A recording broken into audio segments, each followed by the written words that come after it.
आज हम लोग आपकी कक्षा 11 में सूरदास जी द्वारा रचित भ्रमर गीत शीर्षक से कुछ पद्यांश हैं। आज हम लोग इसके दूसरे पद्यांश की व्याख्या सीखेंगे। इसके पहले हम लोगों ने इसके पहले पद्यांश की व्याख्या देख ली है। बहुत ही सरल है, यदि आप थोड़ा सा भी ध्यान देंगे तो व्याख्या बहुत आसानी से आपको समझ में आ जाएगी। कहीं कुछ भी कठिन नहीं है।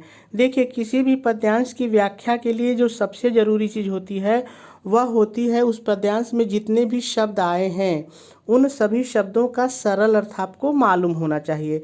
तो चलिए, सबसे पहले हम लोग इस पद्यांश को पढ़ते हैं और इसमें यदि कोई कठिन शब्द आया है तो पहले उसका सरल अर्थ देख लेते हैं, फिर व्याख्या करते हैं।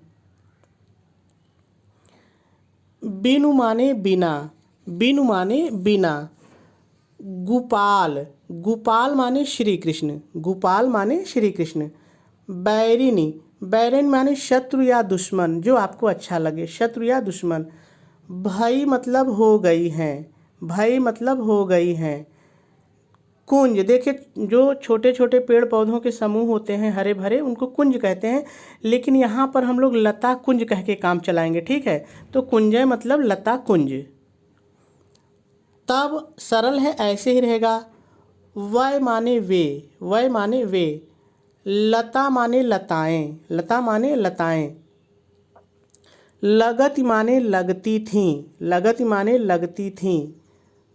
तन माने शरीर को, तन माने शरीर होता है तो यहाँ को अपने जोड़ देंगे, तन माने शरीर को। शीतल, शीतल माने ठंडी, शीतल माने ठंडी यानी आनंद देने वाली, ठीक है। अब सरल है, ऐसे ही रहेगा।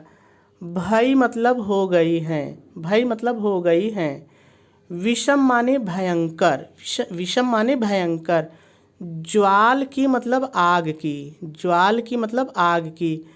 पुंजय माने लपट करके, लपट से आप काम चला सकते हैं, वैसे पुंज माने समूह होता है तो लपटे हम कर लेंगे, ठीक है। वृथा माने व्यर्थ या बेकार, वृथा माने व्यर्थ या बेकार। बहत मतलब बह रही हैं, बहत माने बह रही हैं। जमुना, यमुना के लिए आया है तो बदल के आप यमुना कर लेंगे, यमुना। खग माने पक्षी, खग माने पक्षी। बोलत मतलब बोल रहे हैं, बोलत मतलब बोल रहे हैं। वृथा व्यर्थ या बेकार, दूसरी बार आया है, व्यर्थ या बेकार। कमल, कमल ऐसे ही रहेगा, बदलेगा नहीं, जो फूल होता है कमल वही है, ठीक है, बदलेगा नहीं। फूलन मतलब खिलना, फूलन मतलब खिलना। अली माने भंवरा, अली माने भंवरा। गुंजय मतलब गुंजन करना, जो भंवरे फूल के ऊपर आवाज़ करते हैं तो गुंजन करना। पवन माने हवा। पान माने पानी, पान माने पानी। घनसार माने होता है कपूर, घनसार माने कपूर। संजीवन, संजीवन माने होता है बादल, वैसे तो और भी इसके अर्थ होते हैं लेकिन इस पद्यांश में संजीवन का अर्थ बादल है। दधिसुत माने चंद्रमा, दधिसुत माने चंद्रमा। किरण मतलब किरण, किरण मतलब किरण। भानु माने सूर्य, भानु माने सूर्य। भाई मतलब हो गई हैं। भुंजय मतलब जलाने वाली, भुंजय माने जलाने वाली। यह सरल है, ऐसे ही रहेगा। उद्धव, ये श्री कृष्ण जी के मित्र का नाम है तो ऐसे ही रहेगा उद्धव। कहियो मतलब कह देना या बता देना, कह देना या बता देना। माधव सौ, माधव सौ मतलब श्री कृष्ण से, श्री कृष्ण से। मदन माने कामदेव, ये सुंदरता के देवता हैं, काम के देवता हैं, लेकिन आपको याद केवल इतना रखना है, मदन माने कामदेव। मार मतलब मार मार कर या सता सता कर, मार मार कर या सता सता कर। यहाँ पे ध्यान दीजिएगा, मारने का मतलब चोट पहुँचाना नहीं है बल्कि सताना ही है, ठीक है। किन्हीं मतलब कर दिया है, किन्हीं मतलब कर दिया है। हम मतलब हम लोगों को, हम मतलब हम लोगों को। लुंजय मतलब लुंज पुंज, है ना, लुंज पुंज, जिसको आप विकलांग कहते हैं, जो कोई काम न कर पाए, तो हम सीधे सीधे लुंज पुंज ही कर लेंगे। सूरदास कवि का नाम है, ऐसे ही रहेगा। प्रभु ऐसे ही रहेगा, श्री कृष्ण के लिए आया है। तुम्हारे माने तुम्हारे, तुम्हारे माने तुम्हारे। दरस का मतलब दर्शन के लिए, दर्शन के लिए। मग माने रास्ता, मग माने रास्ता।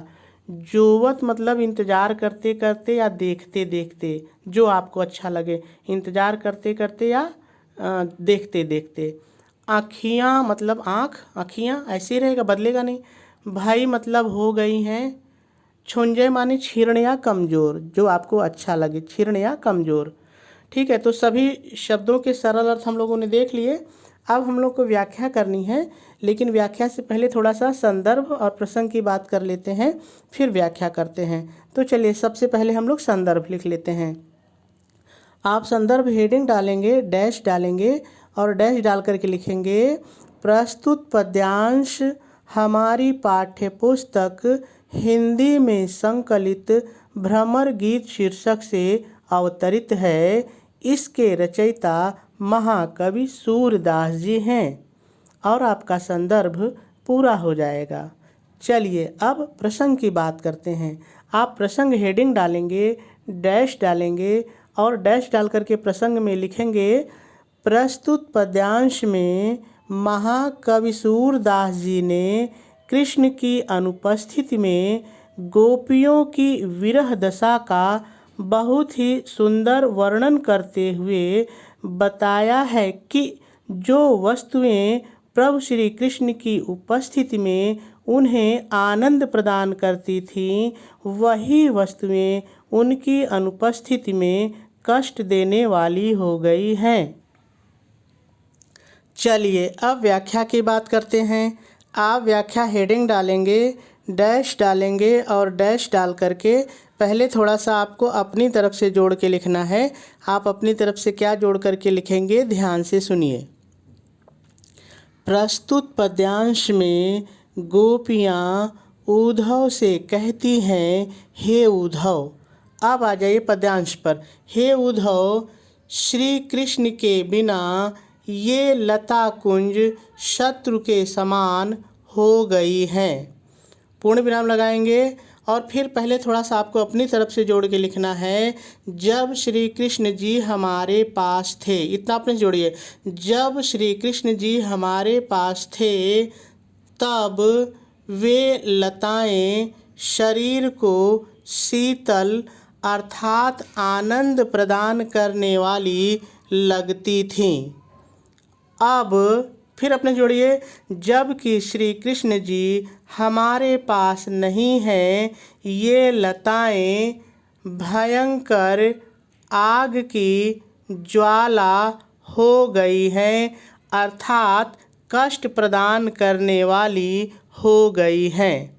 पूर्ण विराम लगाएंगे और आगे फिर थोड़ा सा अपने जोड़ के लिखेंगे, श्री कृष्ण के बिना ऐसा लगता है जैसे। इतना आपने जोड़िए, श्री कृष्ण के बिना ऐसा लगता है जैसे यमुना व्यर्थ ही बह रही हैं, पक्षी व्यर्थ ही बोल रहे हैं, कमल व्यर्थ ही खिल रहे हैं, और भंवरे, और अपने जोड़ना है, और भंवरे व्यर्थ ही फूलों पर अपने जोड़ना है, व्यर्थ ही फूलों पर गुंजन कर रहे हैं। पूर्ण विराम लगाएंगे और आगे लिखेंगे, हवा, पानी, कपूर, बादल और चंद्रमा की शीतल किरणें। फिर अपने जोड़िए, श्री कृष्ण की अनुपस्थिति में। इतना अपने जोड़िए, श्री कृष्ण की अनुपस्थिति में सूर्य के समान जलाने वाली हो गई हैं। पूर्ण विराम लगाएंगे और आगे फिर थोड़ा सा आपने जोड़ के लिखेंगे, आगे गोपियाँ उद्धव से कहती हैं। इतना आपने जोड़िए, आगे गोपियाँ उद्धव से कहती हैं, हे उद्धव, श्री कृष्ण से जाकर, अपने जोड़िए, जाकर यह कह देना कि उनकी अनुपस्थिति में। इतना आपने जोड़िए, कि उनकी अनुपस्थिति में कामदेव ने मार मार कर हम लोगों को लुंज पुंज कर दिया है। पूर्ण विराम लगाएंगे और आगे लिखेंगे, सूरदास जी कहते हैं, गोपियाँ कहती हैं। सूरदास जी कहते हैं, गोपियाँ कहती हैं, हे प्रभु, तुम्हारे दर्शन के लिए तुम्हारा, आपने जोड़िए, तुम्हारा रास्ता देखते देखते आँखों की दृष्टि कमज़ोर हो गई है। पूर्ण विराम लगा देंगे और आपकी व्याख्या पूरी हो जाएगी। चलिए अब काव्य सौंदर्य देख लेते हैं।